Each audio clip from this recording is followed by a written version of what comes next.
Isalin natin sa Ingles. Ang pagkain ng tama at pag-ehersisyo ay nakakatulong sa magandang kalusugan. Eating properly and exercising helps maintain good health. Kailangan nating maging handa para sa anumang hindi inaasahang pangyayari. We need to be prepared for any unexpected events. Ang pagtutulungan ng bawat isa ay susi sa tagumpay ng proyekto.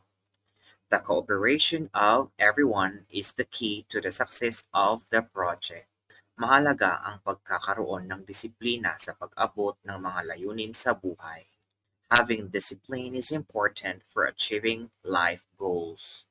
Ang mga magulang ay madalas na nagbibigay ng magandang payo sa kanilang mga anak.